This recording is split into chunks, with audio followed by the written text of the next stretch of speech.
Selamat sore Bapak Ibu Saudara dikasih Tuhan.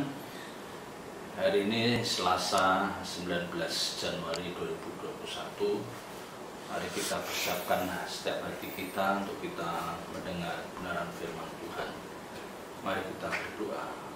Bapa di surga, kami bersyukur atas penyertaan-Mu sepanjang hari. Dan saat ini Engkau memberikan waktu kepada kami untuk kami boleh belajar kebenaran firman-Mu. Urapi hamba-Mu, urapi firman-Mu, taruh perkataan-Mu dalam mulut bibir hamba-Mu, dan biar apa yang hamba-Mu sampaikan inilah isi hati-Mu yang akan memberkati setiap kami. Dalam nama Tuhan Yesus Kristus kami serahkan jalannya pemberitaan firman ini dalam tangan kasih-Mu. Haleluya. Amin. Bapak Ibu Saudara yang dikasih Tuhan, pada sore malam hari ini kita akan belajar kebenaran firman Tuhan. Kita ambil dari kitab Mazmur, ya, kitab Mazmur pasal 74. Kitab Mazmur pasal 74 ayat 1 sampai dengan 23, tapi nanti kita akan ambil poin-poinnya saja yang akan menjadi berkat bagi kita semua, ya. Mazmur ini kemungkinan ditulis ya antara tahun 586 sampai 520 sebelum Masehi.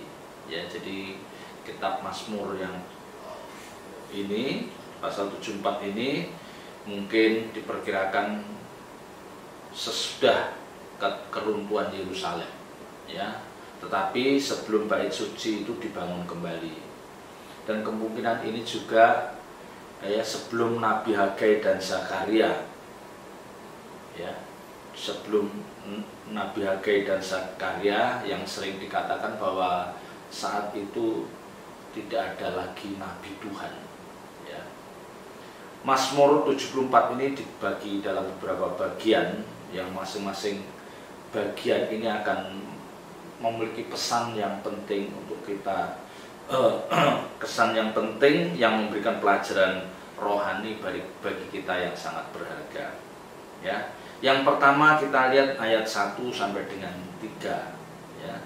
Ayat 1 sampai dengan 3. Kalau kita baca, ya, mengapa ya Allah kau buang kami untuk seterusnya, mengapa menyala murka-Mu terhadap kambing domba gembalaanmu? Ingatlah akan umat-Mu yang telah kau peroleh pada zaman purbakala, yang kau tebus menjadi bangsa milik-Mu sendiri. Ingatlah akan gunung Sion yang kau diami. Ringankanlah langkah-Mu ke tempat yang rusak terus menerus. Segala-galanya telah dimusnahkan musuh di tempat kudus. Ya. Ayat 1 sampai dengan itu merupakan ungkapan, ya, ini merupakan ungkapan kesedihan yang mendalam. Ungkapan kesedihan yang mendalam dari umat Israel atas apa yang dilakukan Tuhan dalam hidup mereka. Ya, jadi umat Israel benar-benar tidak memahami mengapa Allah memperlakukan mereka sedemikian. Ya, padahal kita tahu bahwa Israel itu dianggap sebagai kambing domba gembalaan, ya, jemaatnya, suku yang menjadi miliknya sendiri. Ya, kalau kita lihat di dalam ayat 2, ingatlah akan umat-Mu yang telah kau peroleh pada zaman purbakala, yang kau tebus menjadi bangsa milik-Mu sendiri. Ya, seolah-olah umat Israel itu mau protes ke Tuhan. Kan kami ini bangsa yang kau tebus, yang menjadi milik-Mu sendiri, tetapi kenapa Engkau memperlakukan kami seperti itu?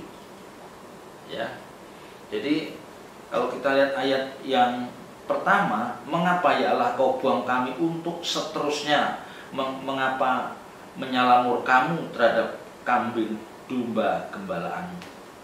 Jadi ini satu kekhawatiran dari bangsa Israel atas perlakuan Tuhan yang dinyatakan dalam hidup mereka. Dia merasa kau buang kami untuk seterusnya, menyala murka-Mu terhadap kambing domba. Ya, dan ini yang menjadi ketidakmengertian umat Israel atas perlakuan Tuhan yang terjadi atas mereka. Ya. Karena umat Israel menganggap bahwa dia bangsa pilihan, dia adalah milik umat kepunyaannya.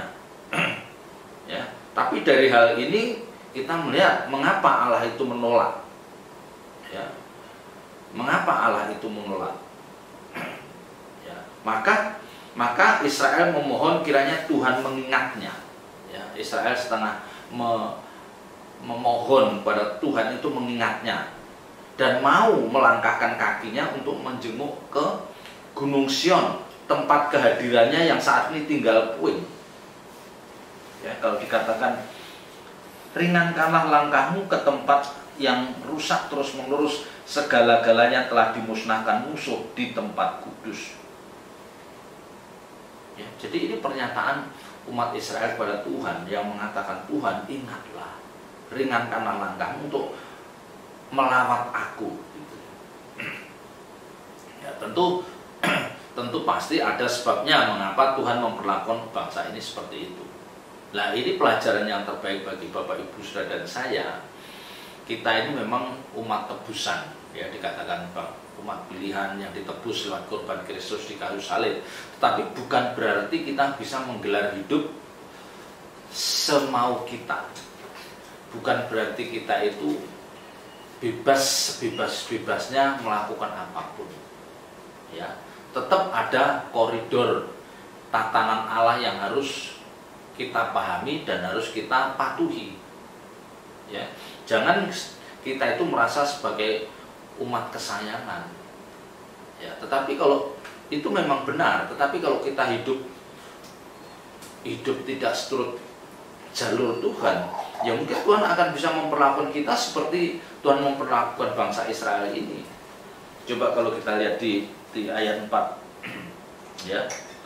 Mulai ayat 4. Lawan-lawanmu mengaum di tempat pertemuanmu dan telah mendirikan panji-panji mereka sebagai tanda.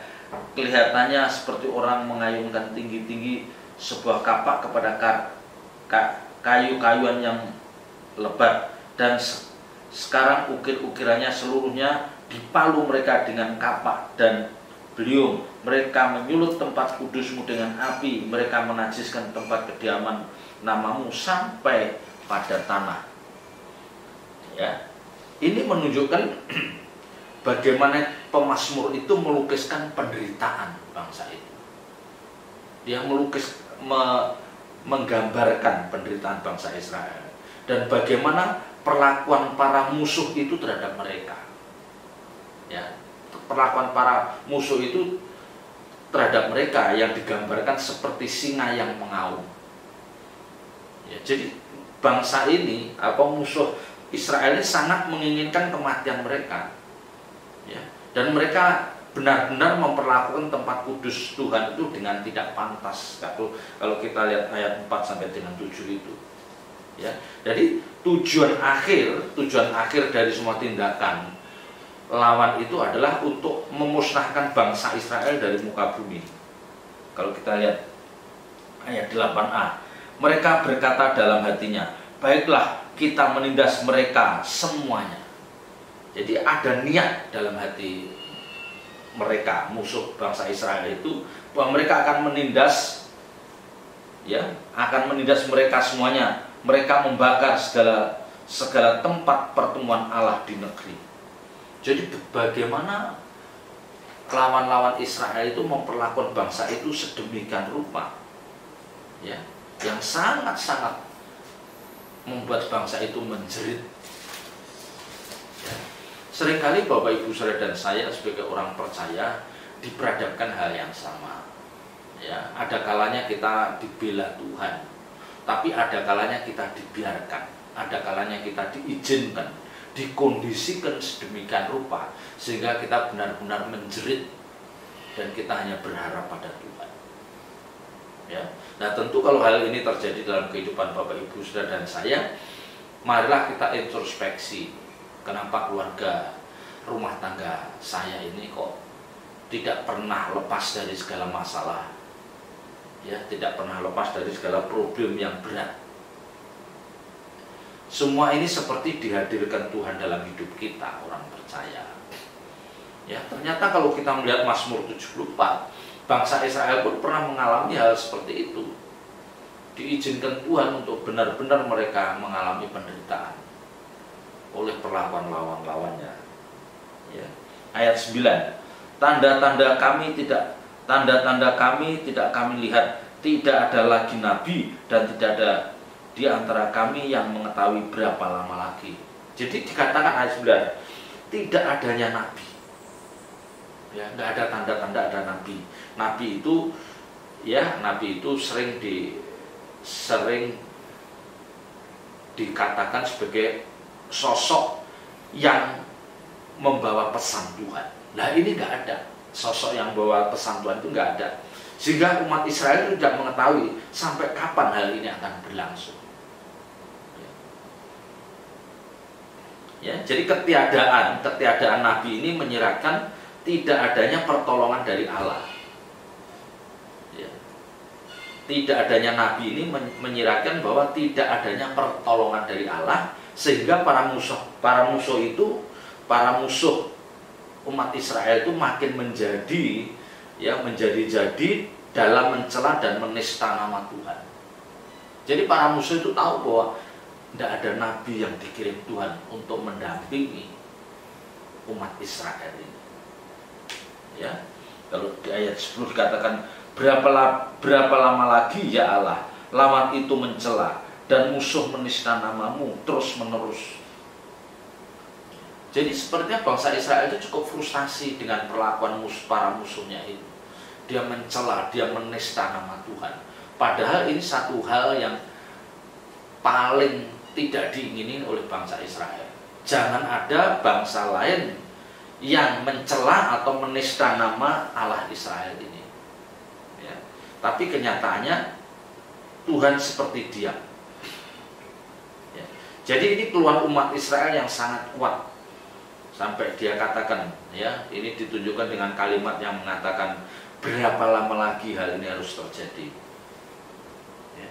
Tetapi ternyata Tuhan pun berdiam diri, seolah-olah Tuhan menyembunyikan wajahnya.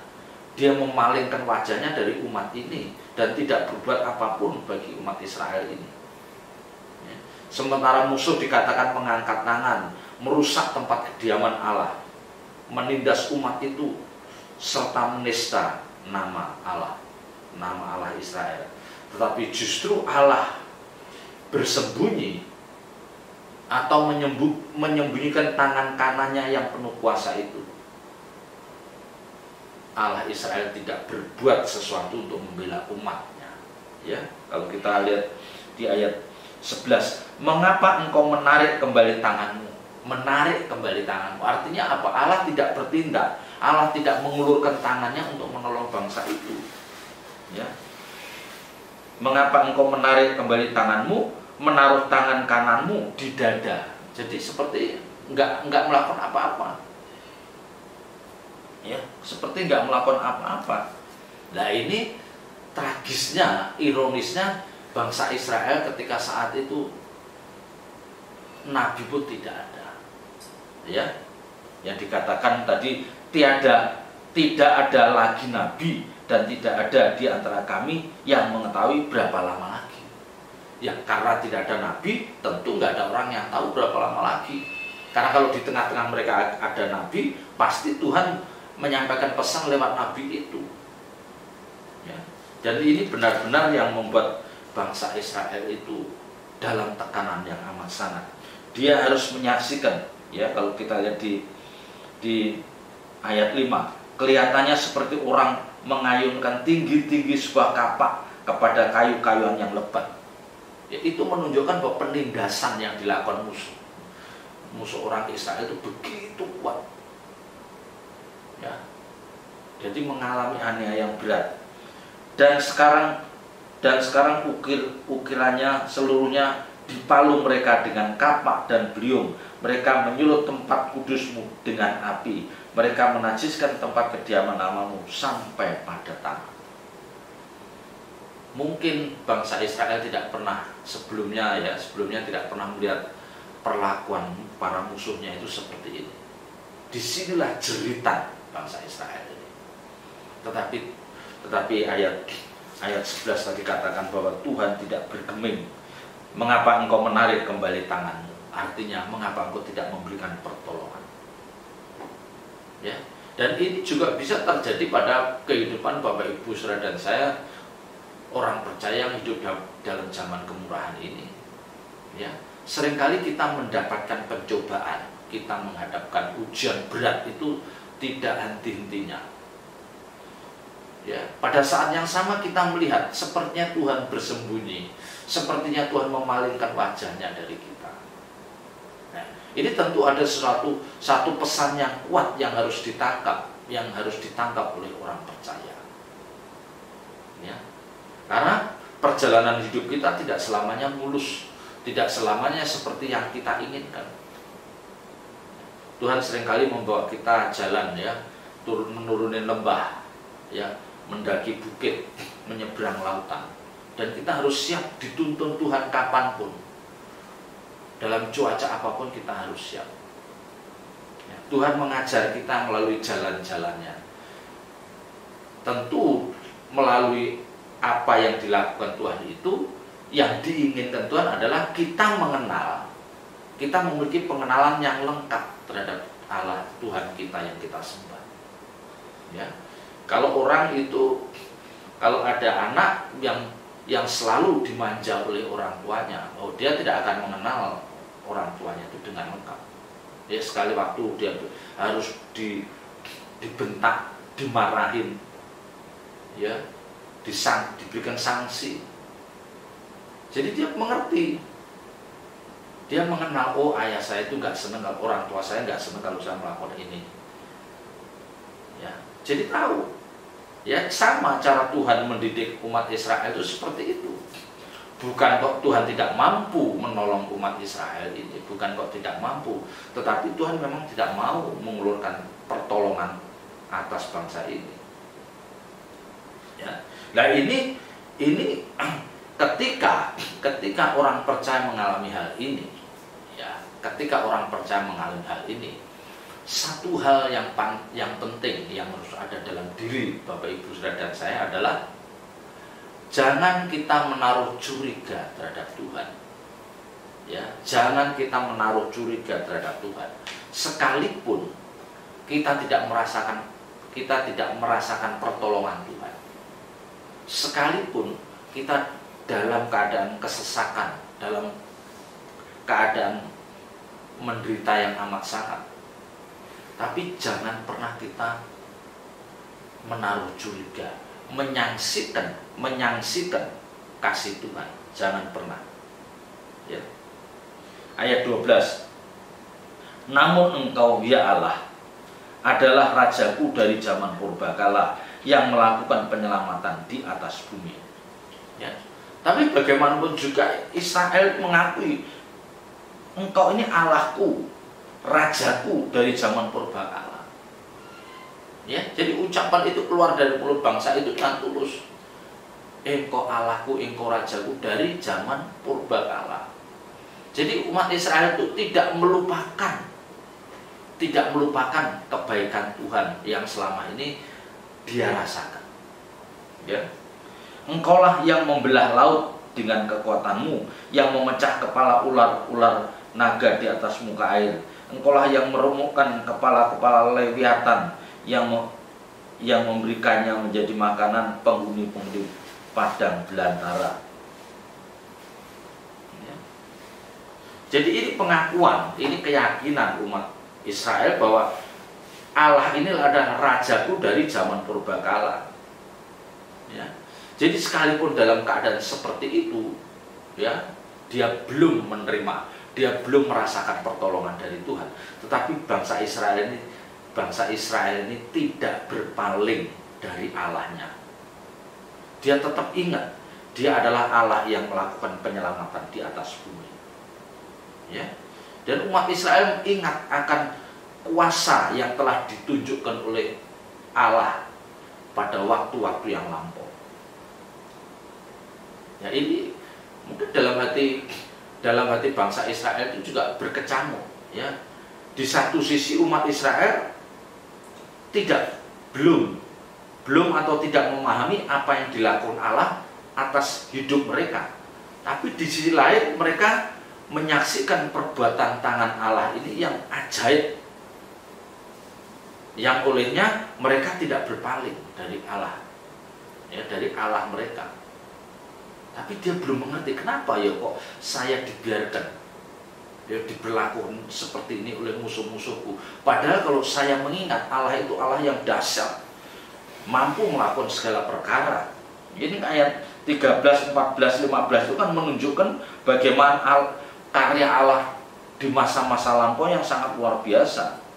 Ya, engkaulah yang membelah mata air dan sungai, engkaulah yang mengeringkan sungai-sungai yang selalu mengalir. Ya, kita lihat umat Israel mengakui bahwa Allah mampu membelah laut, mengeringkan laut. Artinya apa? Artinya apa? Dia Allah yang memang maha kuasa, ya, yang memang memiliki kemampuan yang luar biasa. Tetapi di satu sisi, apa yang diharapkan Israel, ternyata Allah ini tidak mengulurkan tangannya untuk menolong. Ya, nah, jadi Bapak Ibu Saudara, ini pelajaran yang baik bagi kita. Ya, sekalipun kita mengalami pencobaan, penderitaan, kesulitan hidup yang sepertinya tidak berkeputusan, tapi sekali lagi jangan kita menaruh curiga pada Tuhan. Ya, Tuhan yang kita sembah dari dulu, sekarang, dan selama-lamanya, Tuhan yang tidak pernah berubah kuasanya, kasihnya. Tetapi kita juga harus ingat bahwa Tuhan melakukan segala sesuatu menurut tatanannya. Nah, kita itu harus mengerti tatanan Tuhan. Ya, kita harus mengerti tatanan Tuhan. Nah, orang percaya itu seringkali lemah imannya, ya, seringkali seperti orang frustasi karena dia tidak tahu tatanan Allah itu, nggak tahu. Ya, dia taunya bahwa Tuhan itu Tuhan yang baik, Tuhan yang maha mengampuni, Tuhan yang selalu menolong. Taunya itu. Ya, dia tidak tahu bahwa Tuhan juga bisa menghukum, ya, memberikan pelajaran supaya kita lebih hati-hati dalam jalan hidup ini. Ya, ayat 18 sampai 23 ini diawali dengan ingatlah ini, ya, ingatlah ini, musuh mencela ya Tuhan. Ya, ini ayat 18 ini diawali dengan ingatlah. Ini suatu permohonan seolah-olah umat Israel itu mau mengingatkan Tuhan. Tuhan, jangan lupa. Jangan lupa Tuhan. Jadi seolah-olah menganggap, Israel menganggap bahwa Tuhan itu lupa. Maka mereka menyadarkan Tuhan inti dari persoalan yang mereka hadapi. Inti dari persoalan yang mereka hadapi. Ya. Ingatlah ini, musuh mencela ya Tuhan. Dan bangsa yang bebal itu menista namamu. Janganlah berikan nyawa merpatimu kepada binatang liar. Janganlah lupakan terus-menerus nyawa orang-orangmu yang tertindas. Pandanglah kepada perjanjian, sebab tempat-tempat gelap di bumi penuh sarang-sarang kekerasan. Janganlah biarkan orang yang terinjak-injak kembali dengan kena noda. Biarlah orang sengsara dan orang miskin memuji-muji namamu. Ya. Jadi Tuhan mengingatkan, Israel mengingatkan kepada Tuhan. Ya, dia menggerakkan bagaimana umat Israel itu menggerakkan hati Tuhan. Ya, karena dia mengingatkan, tuh musuh itu memperlakukan kami seperti itu. Masa engkau akan merelakan kami diperlakukan seperti itu? Ya, bahkan dia mengatakan, ya, orang-orang yang tertindas, orang sengsara dan miskin, orang terinjak-injak. Nah, ini kan mengingatkan betapa Israel menginginkan supaya belas kasihan itu dinyatakan atas hidup mereka. Ya. Belas kasihan itu dinyatakan atas bangsa ini. Ya. Jadi pelajaran yang terpenting Bapak Ibu Saudara bagi kita adalah pada saat ini adalah kita harus senantiasa memuliakan Tuhan dalam segala tingkah laku kita, sekalipun kita mungkin dalam keadaan tidak ideal. Ya, selalu memuliakan nama Tuhan, selalu mempercayai Tuhan, sekalipun kita itu dalam keadaan menderita. Ya, Dan biarlah perbuatan yang kita lakukan itu jangan sampai membuat nama Tuhan itu nista. Ya, artinya gini, jangan karena perbuatan tindakan kita menjadikan Allah itu tidak dihormati oleh banyak orang. Ya, kalau kita Kristen kan pengikut Kristus, maka kita harus berkelakuan seperti Kristus supaya Kristus, Tuhan Yesus Kristus itu agung di banyak mata orang. Oh, murid orang Kristennya seperti ini, pasti sesembahannya, Tuhannya pasti lebih agung dari muridnya. Itu maksudnya.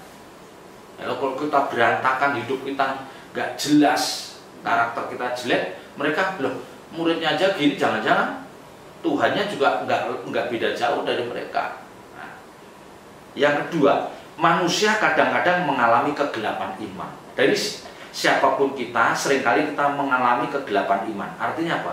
Pernah kita lepas kendali, pernah kita tanpa kontrol melakukan perbuatan yang tercela, dan itu yang membuat Tuhan berduka, yang akhirnya Dia menyembunyikan wajahnya dari kita. Ya, jadi ini yang perlu diingatkan. Kita itu kegelapan, mengalami kegelapan dalam iman. Kita teledor, kita ceroboh. Nah, dengan pemahaman ini mari kita terus membangun intimasi dengan Tuhan supaya kita tidak menjadi orang-orang yang tidak ceroboh. Ya, puji Tuhan, kiranya kebenaran ini memberkati kita semua. Mari kita tundukkan kepala. Bapa di surga, meteraikan firman-Mu dalam setiap hati kami dan ajar kami melakukannya. Roh Kudus pimpin perjalanan hidup kami yang hari-hari akhir ini memasuki masa yang sulit. Kuatkan dan teguhkan kami. Dalam nama Tuhan Yesus Kristus kami berdoa dan bersyukur. Haleluya. Amin.